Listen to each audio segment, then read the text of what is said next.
কাতার ভিত্তিক আন্তর্জাতিক সংবাদ মাধ্যম আল জাজিরাকে দেওয়া এক বিশেষ সাক্ষাৎকারে ডক্টর মোহাম্মদ ইউনূস বাংলাদেশের সাম্প্রতিক রাজনৈতিক পরিস্থিতি নিয়ে মুখ খুলেছেন।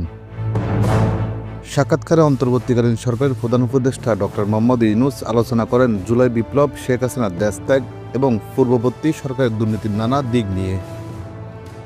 ইউনূস জানান, ব্যাংককে একটি সম্মেলনে ভারতের প্রধানমন্ত্রী নরেন্দ্র মোদীর সঙ্গে বৈঠকে তিনি শেখ হাসিনার বিষয়ে বিশেষভাবে অনুরোধ জানান। আমি বলেছিলাম, যদি আপনি শেখ হাসিনাকে রাখতে চান রাখুন, তবে অবশ্যই তার কথা বলা উচিত হবে না। তার বক্তব্য দেশে উত্তেজনা সৃষ্টি করে। আল জাজিরার প্রশ্নের উত্তরে ডক্টর মোহাম্মদ ইউনূস জানান, মোদি জবাব দেন, ভারত এমন দেশ যেখানে সামাজিক যোগাযোগ মাধ্যম সবার জন্য উন্মুক্ত। আমি এটিকে নিয়ন্ত্রণ করতে পারবো না।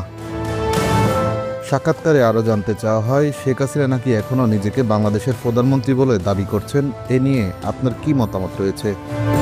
ডক্টর ইউনূস বলেন, আমি মোদিকে স্পষ্ট করে বলেছিলাম, শেখ হাসিনা যদি ভারতেই থাকেন তবে তার প্রকাশ্যে বক্তব্য বন্ধ করা উচিত। তা না হলে বাংলাদেশের পরিস্থিতি আরও উত্তপ্ত হবে। ইউনূসের এই সাক্ষাৎকার বাংলাদেশে নতুন করে রাজনীতিতে আলোড়ন সৃষ্টি করেছে। পরিস্থিতি কোন দিকে মন নেয় সেটা এখন দেখার বিষয়।